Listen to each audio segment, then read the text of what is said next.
Fresh. And we are live, so hopefully, I sure hope this is working. Um, if anybody's in the chat room, if you could tell me that it's working, that would be fantastic. But we're going to go ahead and just start. I'll introduce Ken and Bill, and we'll just kind of go from there. Lisa, let us know if everybody can hear us, or somebody out there let me know. But I'll start by introducing Bill, and then Ken. Bill decided to join. Bill has just recently got into preparedness. I sure hope this is working. Oh, now I got echo on mine now. If anybody's in the chat room, if you could tell me that it's working, that would be fantastic. But we're going to... Okay. Oh, because you were watching the videos. So evidently it's working. Oh, my goodness. Yep. Anyway. That was funny. We're going to... Bill is just getting into preparedness, so kind of, and he's actually got a couple things going on. So explain what you're all about, Bill, and I appreciate you being on. And actually, before you do that, I've got a couple things that just for being on today, I want to give you this book that Jim Cobb wrote. He actually sent me 2 copies on accident, so if you want that, thank you very much. I would greatly appreciate that. And then just a little apocalypse patch for the members of the Survivalist Prepper Academy. So excellent. We've got a couple of these solar chargers that I'm going to give away to people who ask questions, anybody who's actually still around after this fiasco. But anyway, explain what you're about, Bill, and then we'll go over to Ken. Yep, I've been as far as survivalist prepper, I've been listening to the podcast for about 3.5 months now, and mainly I have an hour commute to and from work every day, so I listen to podcasts, and in that time I've gone through the entire back catalog of Survivalist Prepper, enjoyed every episode, and my brief comment on that is that you and Lisa together is better than either of you separately. I tell her that all the time. I'm nothing without you. Absolutely. It's not just a line. And basically, if you look at my name tag at the bottom, there's a link to a blog, and I'm a member of what's known as the Neothink Society, which is a group that helps people learn how to take control of their lives and basically live on their own terms, which is my understanding of what the prepper lifestyle is about also. And and they basically have an idea of how to change the way society works so that we don't have all the problems that we have today. That's really brief, but there's more information. Basically, I'm doing a show similar to what we're doing now called Creating a New World, and on that blog, all the episodes are linked. So if anyone's interested, feel free to go there and check it out. But I'm not here to tell everyone, to change their lifestyle. I'm just here to offer information. Also, I'm involved with something called Safe America for Everyone.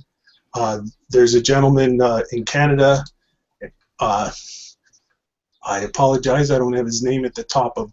But anyway, he's running basically a prepper organization called Safe America for Everyone, which is organizing everyone across the country to be able to kind of rebuild society if there is a societal collapse at any time in the future. And that website is www.webpal.org, I believe. Give me just a moment, I'll bring it up, and then we'll know for certain. Just take a second. I apologize. It's webpal.org. So they gave it a real simple title, unlike me. As you can see, mine is tocreatenewworld.blogspot.com. And that's basically what I'm doing right now, and I'm just getting into being in part of the academy and learning all the wonderful things that Jay and Lisa have offered us, and I'm looking forward to that and looking forward to learning how to prepare. Thank you, Jay. Cool. All right, and Ken, I think a lot of people already know who you are, but watch you know the drill. You got to go through your stuff. Yes, I do. My name is Ken Jensen, and I'm the host of The Prepper Podcast. That is at theprepperpodcast.com, and I host a blog over at cleversurvivalist.com. And I think both myself and Dale and Lisa, we basically have been listening to each other and getting good ideas off of each other. It's one of those 1+1 = 3 type of scenarios. Yep. If you guys want to know a little bit about my history, I started growing up essentially going on camps with my father out in the wilderness for weeks at a time. It wasn't one of those son, you have to go out there and kill things with a knife or anything like that. We had MREs and things like that, but growing up, survival was always a part of my life, and that went over from wilderness survival when I finally started realizing how ridiculous things are in this country. Then I naturally progressed into modern day survival, and well, that's why I'm here. Yeah. Well, cool. And today we're going to kind of go over some alternative energy stuff. I don't know necessarily if it'll be battery banks or all that. Hopefully, you're going to go out to your storm shelter, right, and show us if all works well. Yeah, just as a disclaimer, real quick, all of you out there in the chat room understand that if something goes wrong, it's not us. Google Hangouts has been a real big pain in our behinds today. Yeah. But the plan is I'm going to swap over from what you're looking at now is my desktop, and I will swap over to my cell phone, which obviously that means that our sound quality is going to go way down on my side. And I'm going to take my phone down there, and I'm going to try to show you guys kind of the setup.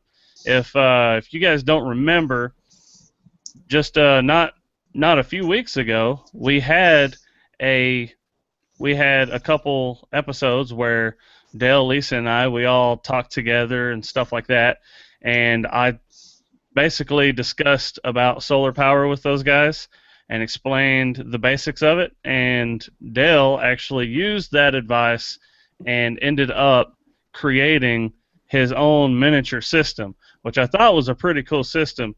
Dale, did you get my comment that basically told you that you could use those connections for lugs instead of whatever you were talking about? Yeah, these right here, and that's what I think I'm going to do. Instead of having the alligator clips, that's what you're talking about, right? Right. And shortening these, that's what I think I'm going to do, is shorten these. That way they hook directly to the outside of this. That was your suggestion, right? Yes, that was my suggestion. Yeah. So yeah, I did. And what I'll do too is I'll go over what exactly. Let me turn off this bottom thing so people can see the whole setup. I'm going to go over kind of what this is, and then maybe I'll do that while you're kind of transferring and see how that works. And then you can kind of give, your suggestions. This is a really basic setup, and I've got little tiny 13-watt solar panels over here that basically it won't do a whole lot for this battery setup. So I think what I'm going to end up doing, and I'd love your suggestions, is getting maybe a 100-watt solar panel. How many amp hours is that battery that you have in the box? It's a 100 amp hour deep cycle Duracell battery. Okay. Oh, so you went with the Duracell? Yeah. Sweet. That's what I tell everybody to do. Well, actually, and I did that, one, because you said that, and two, because of the price on this was about $100. So I figured, what? Yeah, it's a cheap battery. But here's the thing. One thing that you'll learn when you get into this, the one awesome thing that you'll learn is the weight of the battery tells you how much power it can hold. If it's a heavy freaking battery and you're having trouble lugging it around, it holds a lot more power. And I know that it seems kind of stupid that I would say that, but it's the truth. It really is the truth, because it's all chemical reaction, and the more chemical you get, the heavier it's going to be. Yeah, it was a pain getting this on the table. I bet you it's close to 100 pounds. I'm not sure, but yeah, it's going to stay here until I move it. Is that because that box looks pretty big, is that a single marine, or is that set of GC2s? That's just a single marine. So it's got just a regular sized marine battery, and the box was pretty cool. It's a mini Tonka, or it's something Tonka, but it's got the two 12-volt adapters on the outside, Mm-hmm. and then you can just close up the case, wrap the strap around it, and I've also got a dolly, a little cart that I use that I can strap that on. So I mean, it's basically, I looked at a bunch of videos and they talk about how to get a toolbox and drill some holes in and put connectors here and there, and I figured for $60 this was a good way to do it because it's all done and I don't have to worry about messing anything up. So Bill, do you have birds? I don't believe so. Okay. Yeah, have some I think I birds. do. I think I do, actually, now that you mention it. Because I have these headphones on, I hear very little external, but I guess this microphone picks up a lot. Oh, it's picking up the birds in the background and it keeps flashing over to you. I think I'll mute for a while. Well, I think it's just because Google Plus is really trying to zoom in on the one of us who's not just completely ugly, right, Dale? yeah, that's exactly it. There's too much of me in our picture. That's okay. But what I'll do, I guess, if you want to try to set up your cell phone thing, I'll explain. Well, I guess I kind of need you here to do this because you're a lot more knowledgeable than me. But I'll explain the setup and why I chose what I did. And basically, I'll start from the solar panel. I got the smallest solar panel I could because of price, basically. But I wanted to make sure that I could upgrade that in the future. So everything in this battery box, the charge controller, the inverter, is all built so that when I do get more solar panels, I don't have to change out the charge controller and all of that, right? Right. So what size? I see you have that Cobra inverter there. What size is that? That is, I think it's an 800-watt inverter. Okay, that's an 800-watt inverter. What size is your charge controller? It's a 30-amp charge controller. Nice. Okay, did you what brand is that charge controller? I don't even remember now. It was off of eBay and it was $40, I think, something like that. Okay. All right, so you have a 30-amp charge controller. You have an 800-watt inverter. Now, your battery is going to be about 100 amp hours. You already said that's about half the size of what I'm going to show you guys today. If you go with if this is just going to be one of those things that you're just going to power some LED lights off of, something like that, then you can probably just go with about a 50-watt or a 75-watt setup, and that should do you fine. However, understand, I just said 75 watts. You said 100 watts for a solar panel, and your inverter is 800 watts. It's not 800 watts all the time. It's 800 watts when you're using 800 watts. It's up to, but not always, 800 watts. Max, so yeah. If you are pulling 800 watts through this inverter, you are sucking 700 watts off of your battery because only 100 is going in from the solar panel, assuming that there's no overcast skies. Yep. And I figured, I think I figured it out. It would take me about 21 days if I drain this battery. It would take me about 21 days with this charger in perfect conditions to recharge the battery. So, work to do. I'll put it that way. Right. Well, it's good that you got the 30-amp charge controller because you're going to need it. Believe me, you'll need it. Yeah, and that was my main thing, was get everything here big enough because it was cost effective, and then work on, the solar panels. But that way I don't have to, once I get another solar panel or a couple, I don't have to buy a bigger inverter, or I don't have to buy a bigger charge controller. So before you purchase a solar panel, a bigger solar panel, I recommend you going on Amazon and grabbing a Schumacher charger so that you can plug it into your wall. You can get a good 100-amp Schumacher charger and plug it into your wall and keep your battery charged at all times, whether it's cloudy or not. And then when the power goes out for these, you've already told me you live in the country and you're going to have small blackouts every now and then. Mm-hmm. During these blackouts, this battery will do you fine as a tabletop system that you can keep cell phones charged, you can keep LED lights going, things like that. What you can do is you can have your inverter into your battery. You can run an extension cord from that inverter, because we already talked about this during the last episode, that you definitely want to get your inverter as close to the batteries as possible because of the cable sizing needed, right? Yeah. And that's exactly what you did. Well, now you run an extension cord to whatever room that you may need some lighting in, and you plug in about a 4-watt LED light. Just in a regular lamp, it should work. So now you're barely sipping anything off that battery. You have that Schumacher charger always plugged into your wall, and it's a smart charger, just like what I explained to you, where it'll do the maintenance on the battery and stuff like that. That Schumacher charger will maintain your battery for you, and now you've got something as a backup whenever the power goes out for short periods of time. I would say that that's going to be a better investment of your money prior to getting a larger solar panel setup. Yeah. And right now, what I do is I have this, when I put this in my garage, we have a window that gets about 3-4 hours of sun. So I put the solar panel in that window. I haven't tested it enough to see how level that battery is staying, but that's a good idea. That way it's something that is just on. I don't have to worry about it, because you're not supposed to the more you let your battery drain completely, the more you're lessening the lifespan, basically, right? Yes.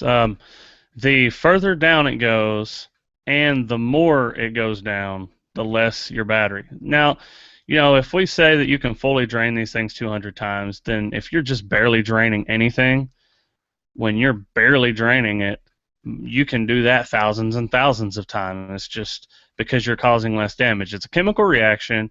You're causing damage to the battery every time you use it. It's like the human life. The first day of life is the first day toward death.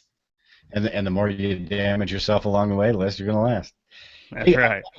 I've got a question from Cliff here in the chat room for you, Ken. It says, I see a lot of people using 80 to 100 watt solar panels. Why is this? And is there something wrong with using a 235 watt solar panel? There is nothing wrong with the 235 watt solar panel. The reason why you see people using 80 to 100 watt solar panels is strictly because that is what they're going to find the best deals on.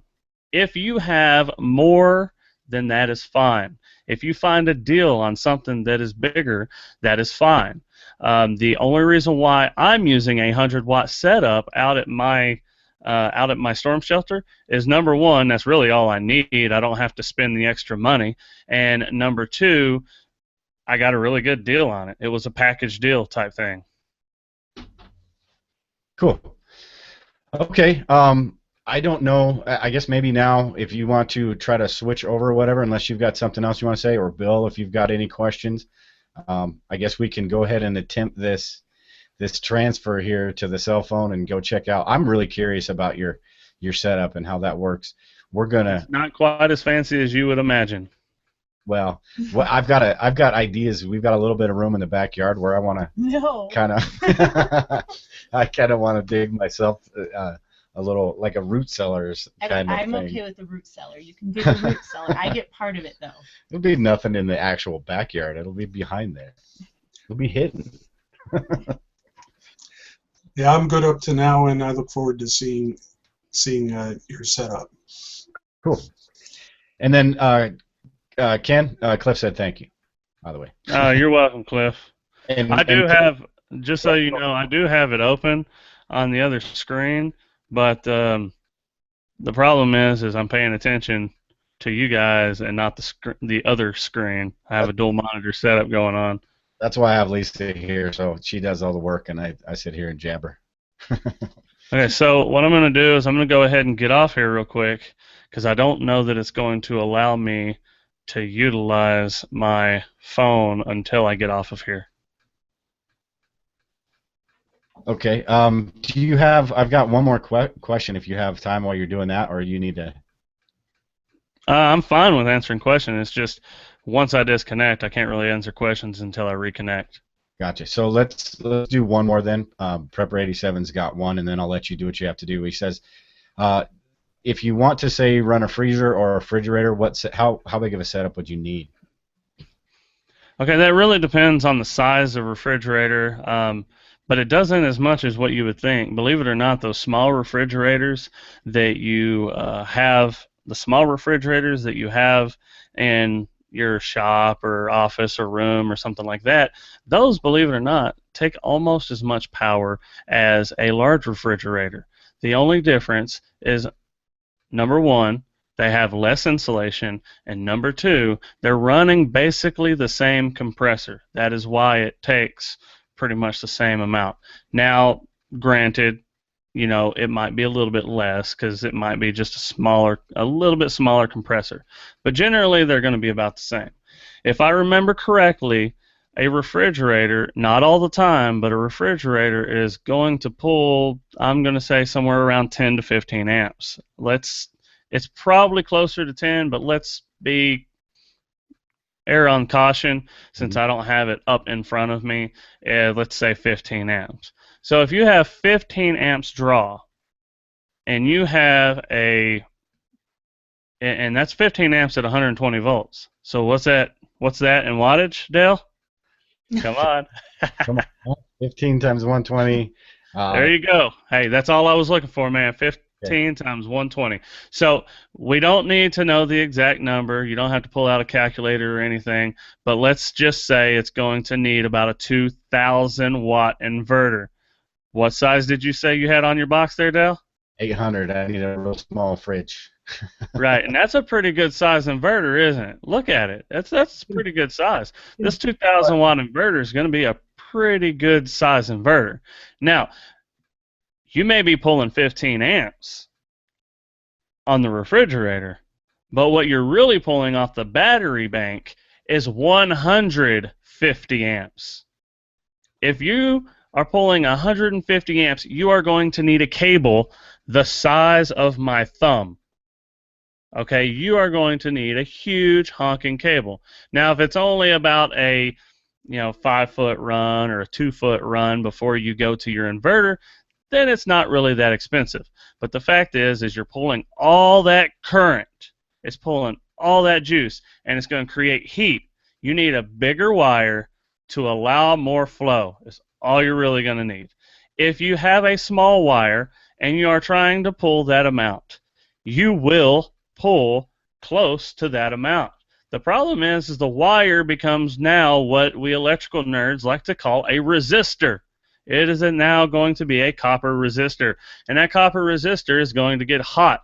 That's what resistors do. They get rid of power, which means you're reducing the efficiency of your system. They get rid of power in the form of heat. When this gets rid of power in the form of heat, it's going to burn and melt itself. So you need a larger cable. Okay, now, if you're going to be pulling 2,000 watts off of this thing, or you're using a 2,000 watt inverter, so let's size it accordingly, right? If you're going to be pulling 2,000 watts off this thing, and let's say that you have 2 Duracell GC2 batteries, or you have 2, and those would be wired up in series, which is the positive on one to the negative on the other. And if you have, like Dale's setup, you have the Duracell marine battery, you wire those in parallel where the positives are wired together and the negatives are wired together. These both give you a 12-volt system. All right, so if you have 200 amp hours at 2,000 watts, all right, you've got 2,000 watts, and you're going to be pulling, we already said you're probably going to be pulling, what did we say as far as current? I don't know. That was numbers. Yeah, I don't remember. Was it? Okay, I'll just have to backtrack a little bit in my mind. Let's see. It was going to be about 15 amps. So let's say 150 amps. Did that sound about right?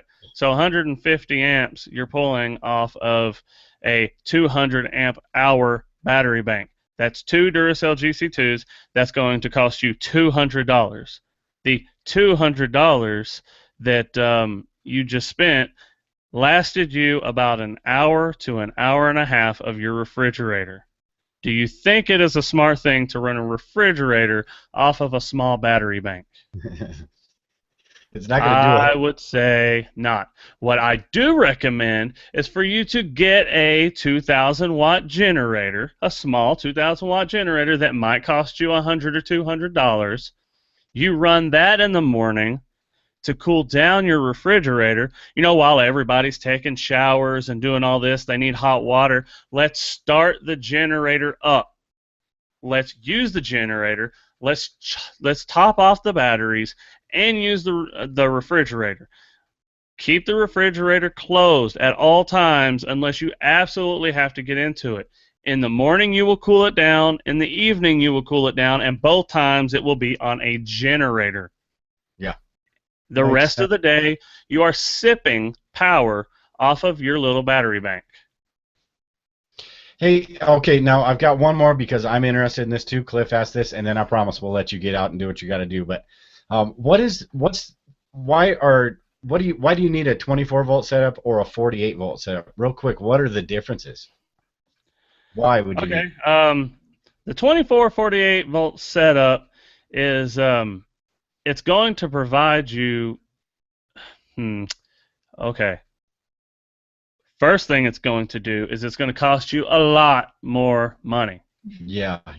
Just Okay. because of the wire, I Why don't suppose. you go ahead and look up 24 and 48 volt systems? Why don't you look up a 24 or a 48 volt inverter? What we're teaching is for you to use a consumer grade electronic pulse width modulation, okay, inverter. What that means is that it is actually modulating a DC voltage, and that DC voltage that you're getting that volts in pulses. It's on, just like this. And then whenever it starts getting higher, you know, because AC is a sine wave, right? It goes up and down. So when you go up, it's pulsing more. It's on longer, it's off less. It's on longer, it's off less. And then as you get closer to 0 volts, because it's an AC sine wave, it's off more and on less. You still get full voltage out of this thing, but what it is it's a simulated AC current, which fortunately motors, because of the field of the windings, take simulated AC current pretty darn well. Induction motors don't do a synchronous motor this way, and you typically will not have a synchronous motor in your home anyways. That's a good thing. So it's really expensive, and now you're buying true sine wave inverters. They're really expensive. The batteries that you're going to get for this, they're really expensive.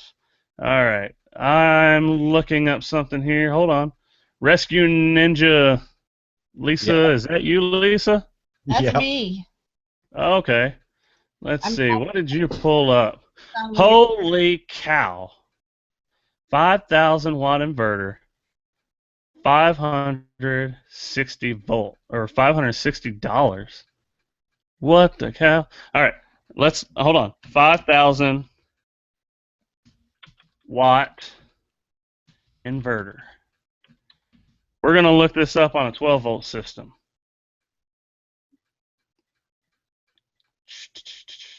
Actually, this one's pretty expensive too. The Cobra 2500 watt inverter is $212. The Power Bright is $509. That's overly expensive.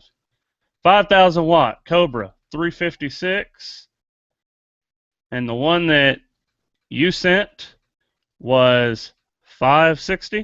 560. So from 356 to 560, there's a difference in price. Okay, and that. Sorry. Let's see this one. I suppose if you need that, it's worth it, but it's really figuring out what your needs are and then going from there. Right. I'm just trying to see if this is what's called a modified. Yep. This is a modified sine wave inverter. Okay.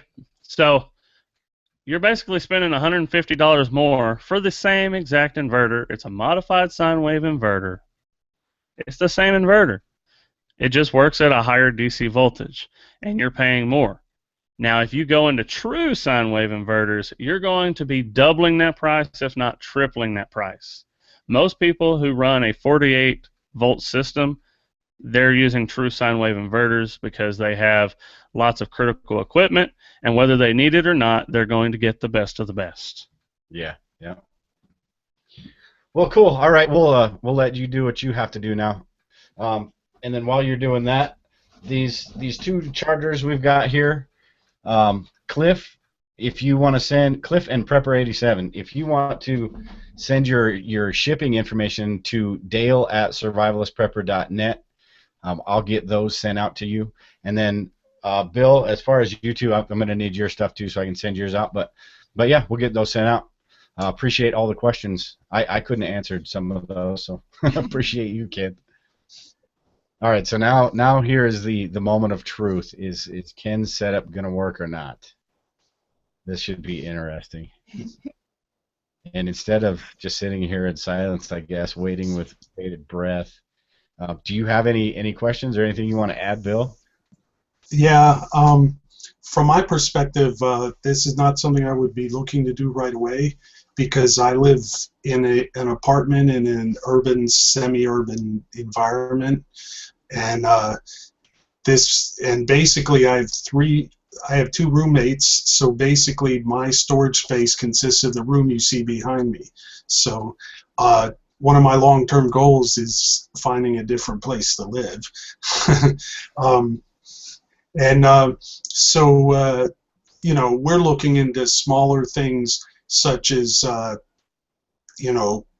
basically we're looking to keeping devices alive, and therefore looking into handheld cranking devices that provide enough power to charge your cell phone or your possibly iPad. And this kind of thing is something I have to put on my list for further down the road because of the living situation I'm in right now. Yeah, and these, like you were just mentioning, that the crank things, we've got these, and they're kind of a pain, but they work in a pinch. And we've also got, Lisa bought me a couple of years ago, it's a little solar generator, kind of like this, but it's only got about it's 200 watt inverter or something, not very big at all, but it's portable. You can carry it around, and it'll light a few light bulbs. It's good for camping, stuff like that. So.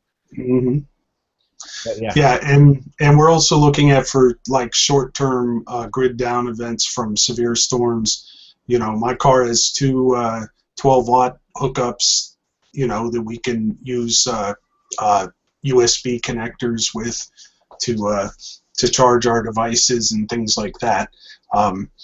So far, we've been very lucky. We haven't had any long-term grid down, even during Sandy, which happened, of course, everyone knows, here in New Jersey and New York area.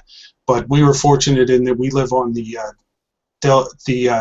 Delaware River side of New Jersey instead of the shore side. So our power was only out for a little over a day rather than weeks, which other people had, unfortunately. And other people didn't worry about power because they had no homes to power after Sandy went through.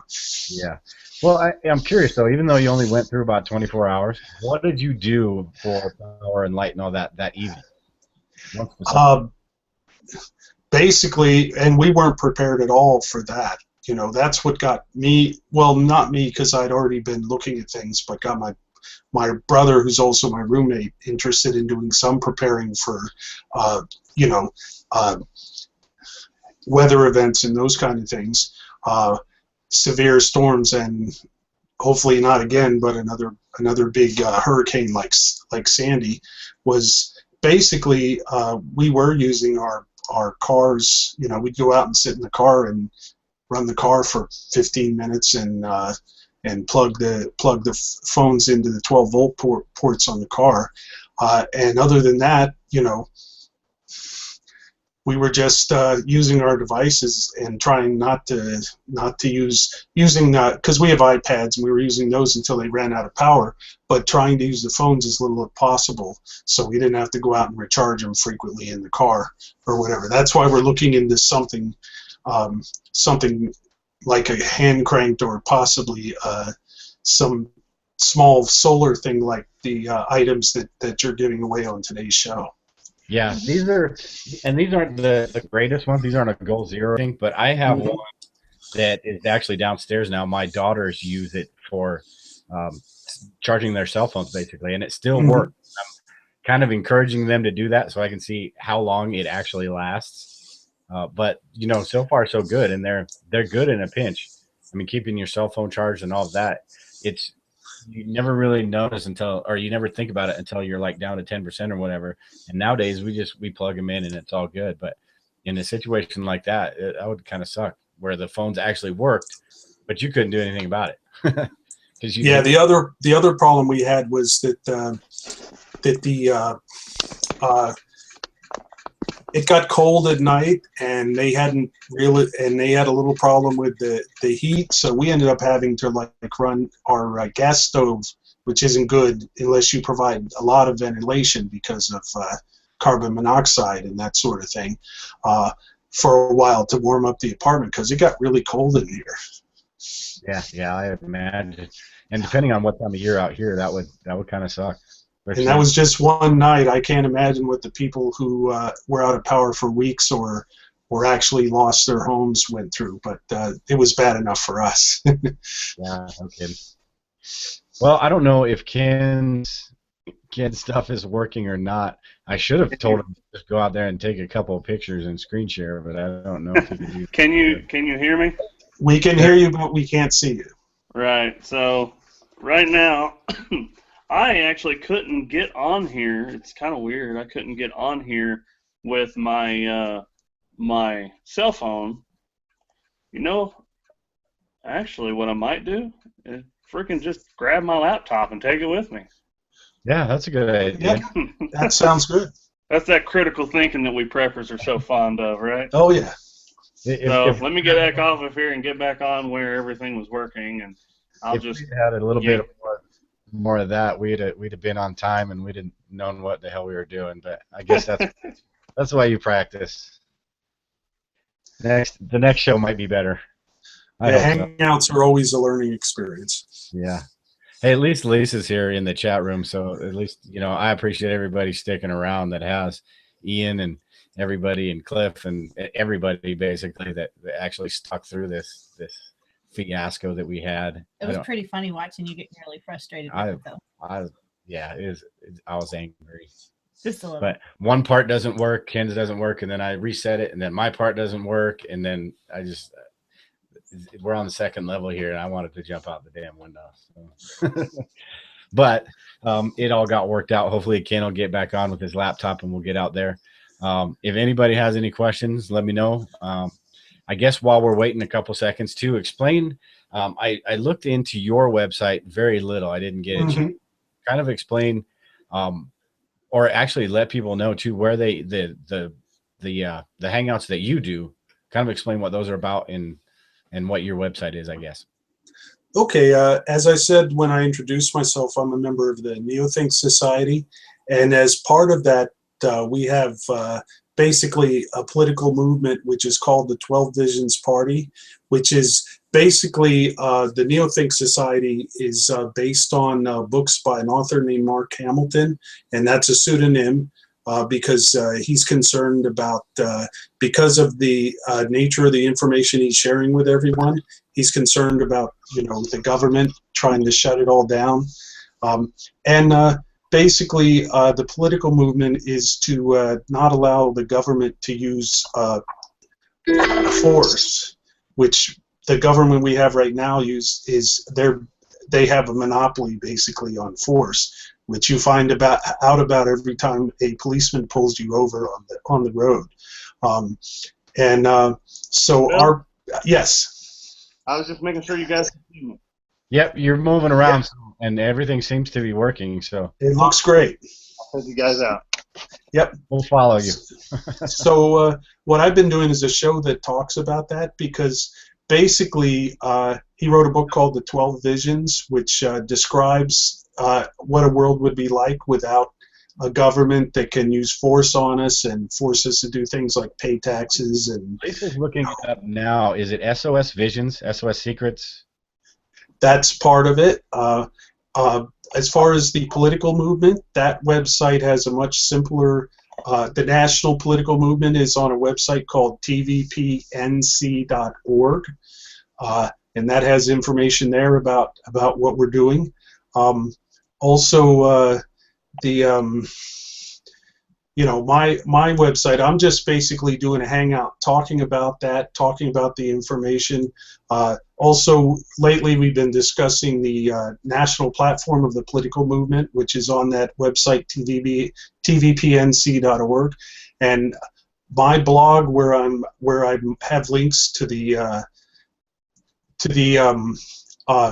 the episodes of the show that we've recorded already, is to create a new world.blogspot.com. Everyone's welcome to go there and watch those, and we're going to be recording the next episode of that show next Saturday morning at 9 o'clock, and it's up on Google, so all you have to do is search for it. Creating a New World is what the show is called, and you're welcome to watch us tape that, record that show, and welcome to go to that blog and watch all the previous episodes. Cool. And Lisa put the links and stuff in the chat room. So, all right, Ken, it looks like you're ready to go. Yep, I'm looking forward to this. I am ready to go. All right. Just so you know, laptops are a lot heavier when you're sitting here holding them with one hand the whole time. I was thinking that talking. All right. I wonder how long it's going to be till Ken just puts that thing down. Nah, I'm a trooper. I'll push through. Okay, so I'm just going to do the basics of what I did outside. It's not going to, like I told you, it's not nearly as fancy as what you would think, because you don't need fancy. It's 12 volts. It's not really going to cause a huge fire or anything, unless you throw a wrench between battery leads. Then you're going to cause a big spark and a fireball and everybody. Ah! Anyway, so what we're going to show you here, right here, this is a 100-watt solar panel setup. Now, if I get closer to it, look how big this is. Okay? It's a lot bigger than what you would think a little bitty 100-watt solar system would look like. Okay? It's probably about 4.5 feet wide by about 3 feet tall. And this is a basic set of solar panels. Let's see, there we go. And I put it on a PVC stand because it's lightweight. Okay, so you can see how cheesy the stand looks, but it works. All right, get you over here. You can see all the wires just kind of hanging out. See all the wires? All right, so each of these solar panels is wired up, and if I mess something up, I'm sorry. Each one of these has a wire coming from it. What I did, these are 24-volt solar panels. All right, so he was asking about 24-volt. Typically, you're not going to get a 12-volt solar panel. So these here, this is where it all connects up. All of them connect in here, and then it's connected right here. And I have that wrapped up in tape, electrical tape. All right, so because it's 12 volt and these are outdoor cables, I don't worry about putting them in anything. Now, back over here. If you look down here, there is a tiny cable that you can't really see, and it's running to a ridiculous bucket. That bucket serves no purpose electrically. What it does is it keeps excess rain off. It is what I would call a secondary containment boundary.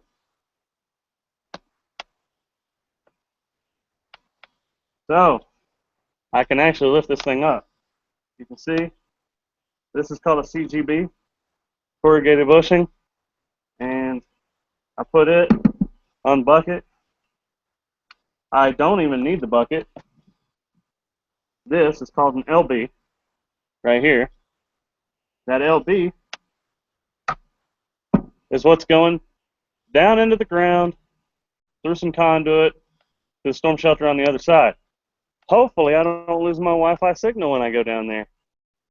I actually thought about that already, and I thought about some solutions, but there was nothing that we could do, unless I set up a whole perimeter Wi-Fi system, and I didn't feel like doing all that. So.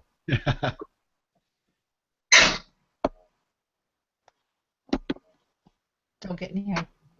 Well, I know, and he went through the ground. I'd have probably gone the lazy way. He did the right way.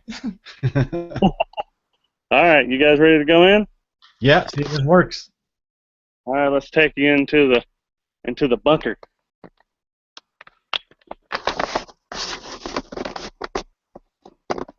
That's got to be interesting to do with your laptop.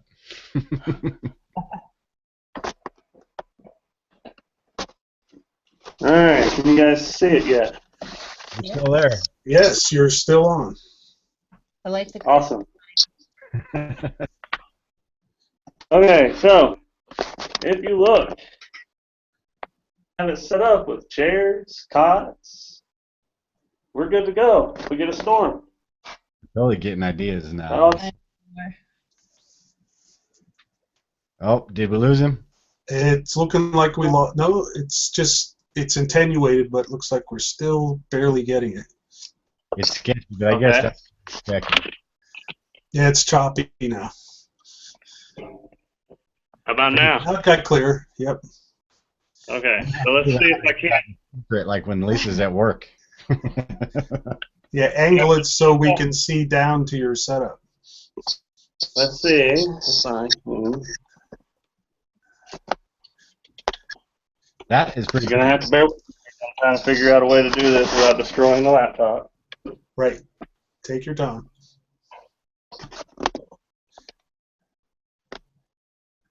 See all that? Yep. Yeah. Because I'm gonna rip it apart so I can use the top.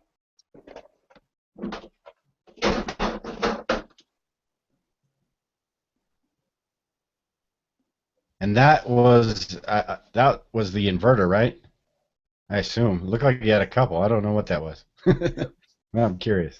And now Yeah, he's going to have to come back up to the top to talk to us, it looks like.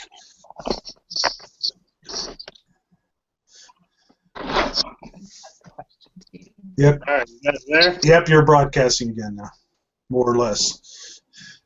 All right, so hopefully I don't end up with the laptop falling over. Yep. It looks kind of precarious to me.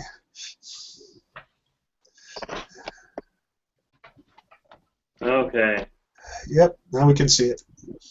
Can you see the battery? Can you see the batteries? Yeah. Yes.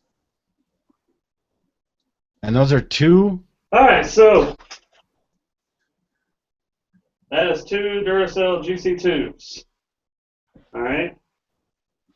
Hooked Now, up parallel for 12 volts, right? Oh, your audio. Yes, these are 6-volt. These are 6-volt batteries wired in series, Okay. and that makes 12 volts. Okay. So if you look here in my hand, this is the wire coming down. There's a junction box up top, up here, where you cannot really see. Mm-hmm. And this is coming out of the junction box. So it goes down. If you follow the wire,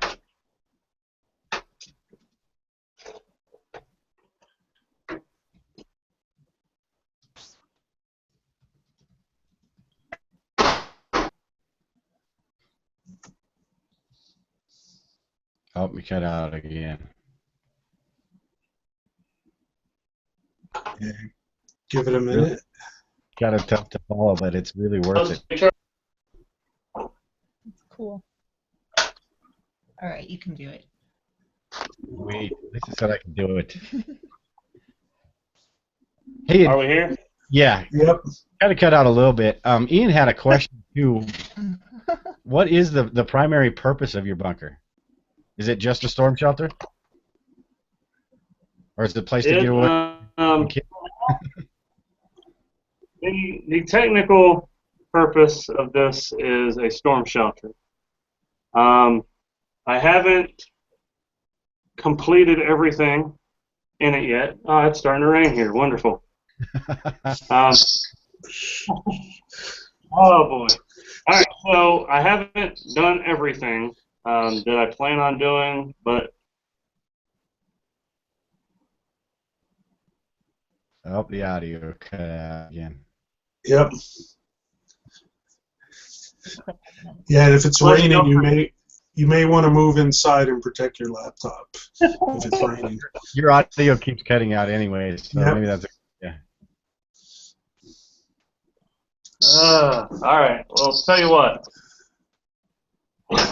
Let me show you guys real quick. All right, you can see my battery set up. Mm-hmm. That's all that is I found an old office filing basket, just holds file folders. And then underneath it, you can see I got extension cords. What I'm going to do is I'm going to cut out, because I'm going to get in the storm shelter.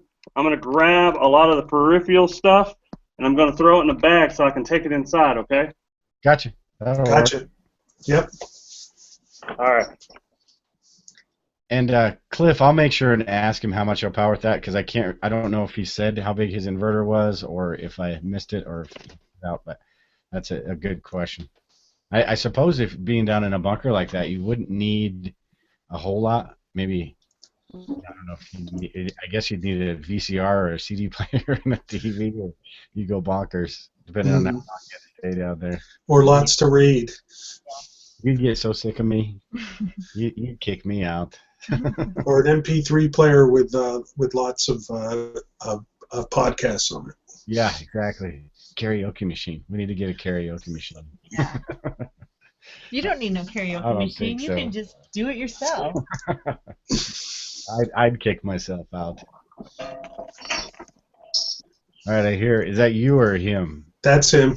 Okay. Every once in a while, we hear the noise of him getting his stuff together. Here, I've got this. Yeah, this kind of thing is definitely on my long-term to-do list, because first I got to have ground to put a shelter in. Yeah. Well, I've got that, so now it's just a matter of doing it. And I just got approval, too, from the boss, so we're good to go.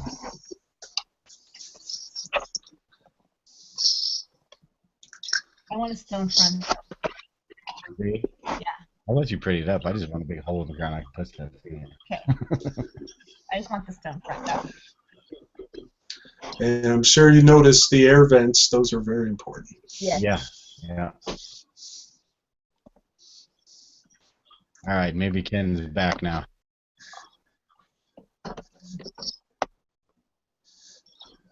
And Ken, if you somebody asked a real quick question, how much can you power with that? Give me just a second. I'm hooking some stuff up real quick to the laptop. Gotcha. You got the hard job today. We all just get to sit here. I'm good with that. If it was easy, everybody would do it. That's right.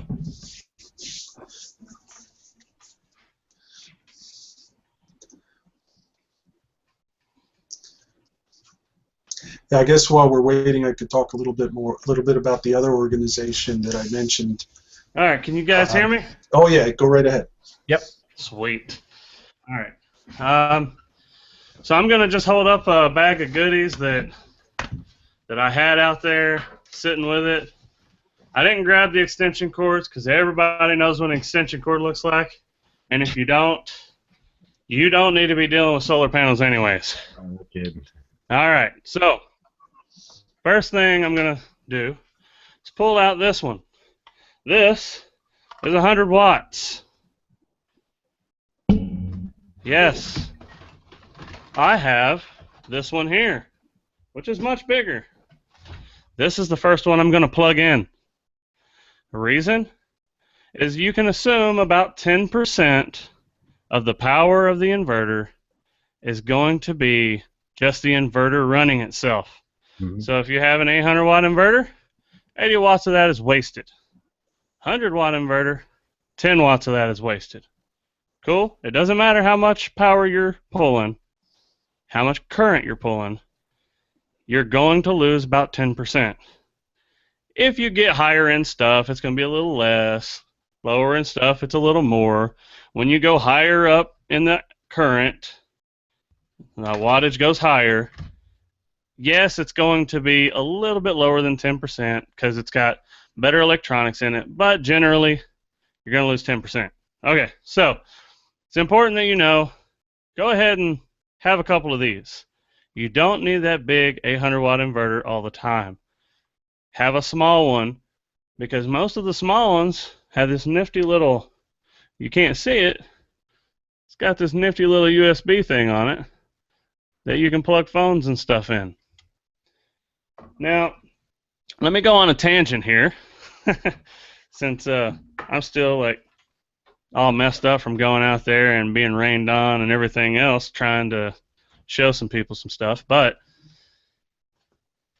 what I plan on doing is actually setting up a Wi-Fi repeater right there at the storm shelter. So in the future, this might not be a problem. Yeah, I'm not there yet. I have food preps and stuff like that. They're a little more important than having a Wi-Fi repeater. Yeah, yeah. Okay, so the next thing I got, 400 watt inverter. It's got 2 grounded receptacles, and it's got 1 USB receptacle. All right, the lower power ones generally don't have an on-off button. That's the only thing I don't like about them. And they usually whine a lot more. The fan on them and stuff always comes on, and the fan's loud. These, the fan only comes on when they need to be cooled. Right here, about the size of yours, 800 watt. Mm-hmm. So it's got 2, it's got USB. I always try to go with the ones that have USB on them. This is the brand that I actually recommend on a lot of these. I recommend the SunForce when it comes to the charge controller, but here I have a SunForce 200 watt inverter. All right, and all this in this little tiny bag. And this one's pretty handy because I can just take it anywhere. It's 100 watt. Well, this one's 80 watts, but typically you can find them this size, 100 watts, and they just plug straight into your lighter, and instantly you have 110 or 120 volts and a USB. So that's pretty nice. Those are pretty cool because I can actually use these side ports on my thing and actually plug. Yes, you can. Yeah, pretty cool. What's awesome is for about $10 at Harbor Freight, and this is one thing that I recommend you get at Harbor Freight, not at Amazon or anything like that, but this right here, that's a connector for a typical solar setup. Mm-hmm. All right, this basically is positive and negative. It's so you don't confuse it and crisscross things and get it messed up. So I'm going to show you a lot of the things that I got. It's a multi-pack of things. All those cables that you saw that came with the 100 watt inverter, I got those from it. I've got this. So now you can hook this up directly to that system, and you've got the 12 volt plug as well. I've got another one of those. These are only 10 or 15 bucks. Yeah, this one is the opposite. This one has the plug portion of it, and it plugs in. What you need to understand with this one, I don't like using this one. For some reason, they didn't reverse this. All right, so when it plugs into a system, what you would normally plug into your car, and it would go on the neutral part. Yeah. This is hot. So you actually have to come up with a way to swap this, which for me it's clip the wire, tie it together. Yeah. That's just the way I do it. See, we got another one of those, and then you've got the same connector tied to these. so that you can clamp this onto your battery. Now, I lugged it onto the battery, but you can clamp it onto the battery if you felt like it. You needed something a little more modular or easy to get. That one just has a charger on the other end of it. Here's another one of those set up. And here's one that's really cool. Right here. That's an LED. And on the other side of it is just that plug. So now you can plug this in parallel with the rest of your system, and that LED is going to tell you if you have power or not. Now, unfortunately, the problem with LEDs is they require only about 2.5 volts, 2.7 volts in order to turn on. So if you get it backward, it's not going to work because it's a diode. It only works in one direction. If you connect it up and your battery is drained and it's at 2 volts, then it might still be on. So it's going to tell you you have power when you don't. Yeah. But if you hook up a small inverter and you hook that up to a set of Christmas lights or a lamp outside, okay, like in my storm shelter, if you hook that up to a lamp right outside, well, now you have a lamp showing you how to get to your storm shelter in the middle of when you actually need it. It's dark and it's stormy outside, and it's also telling you, hey, dude, I'm good. I got power. Come on in. Yeah. Another thing, this is the last thing that I brought in my bag of goodies. These things. These things are awesome. Looks like Legos. Kind of zoom in there. Oh, yeah. Well, it's a splitter. It's got the prongs on one side, and then on the other 3 sides, you've got where you can plug in. So what I like to do, extension cord number 1, plug it in. This is my living room. Now I take extension cord number 2, plug it in here. Now I run it to my bedroom. You get what I'm saying? Yep.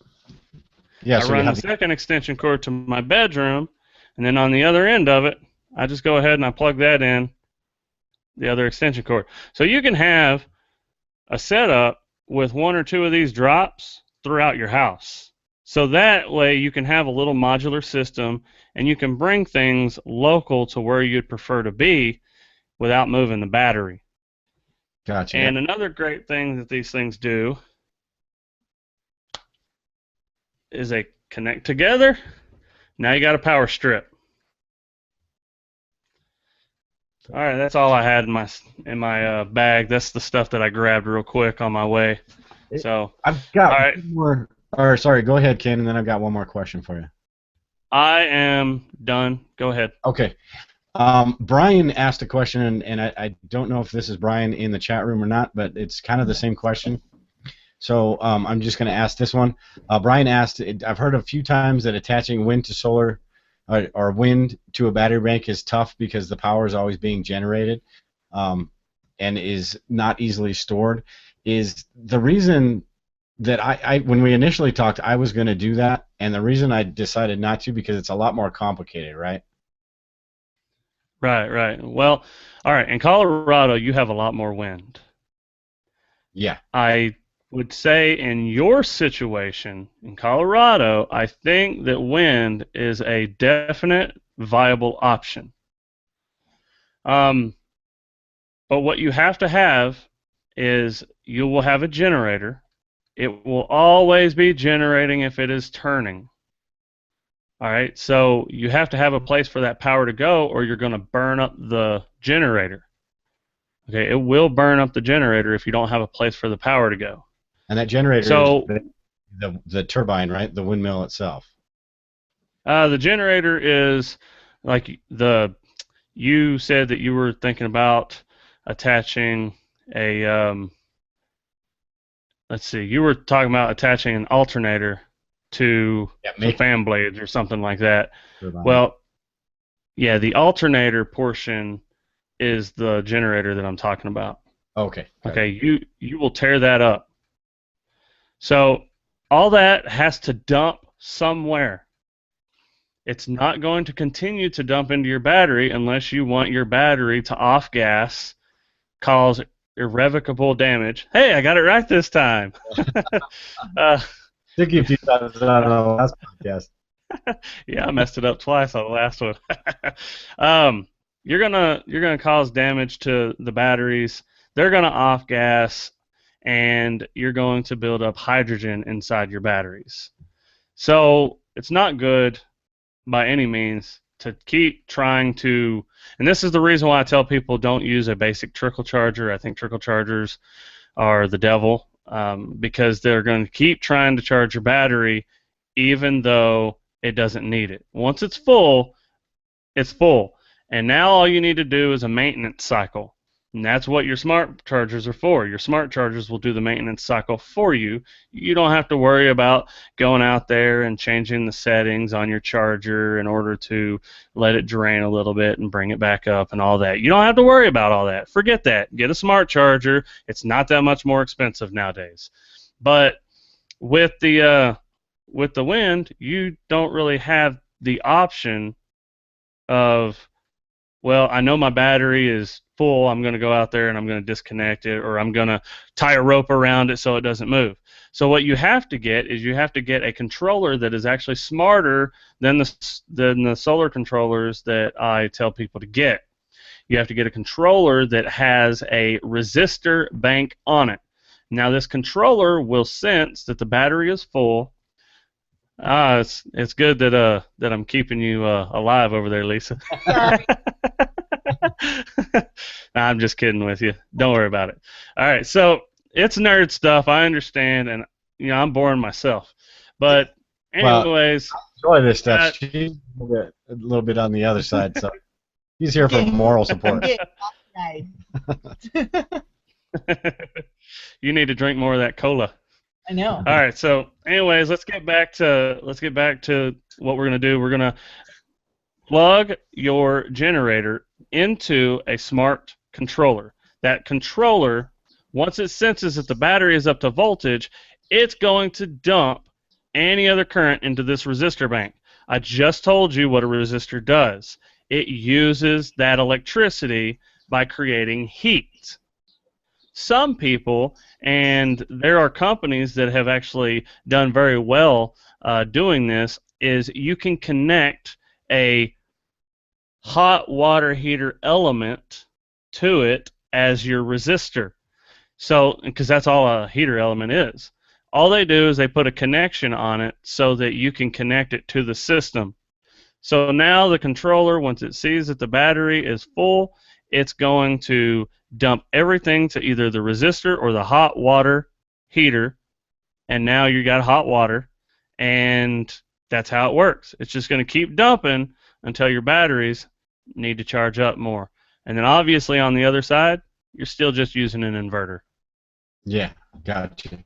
Now, we're running kind of long. We got to get out of here, but there's one more question, and I think we kind of answered this on the last podcast too, because my idea was the alternator and the fan blade and all that, and you kind of explained to me the DIY kind of stuff might end up being a little bit more expensive than just buying the turbine itself, right? And the mistakes that could be made and all that stuff.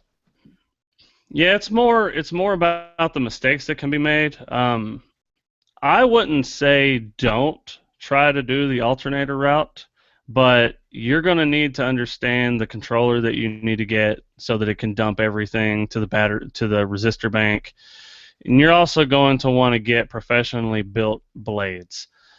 If it's water, you're going to do the same thing for water, okay? So everything that you just learned about wind, you can do the exact same thing for water. So if you have a spring running through your land, then that might be a viable option, because believe it or not, that is the cheaper alternative to both solar and wind, is to just use micro hydro. But turbine going.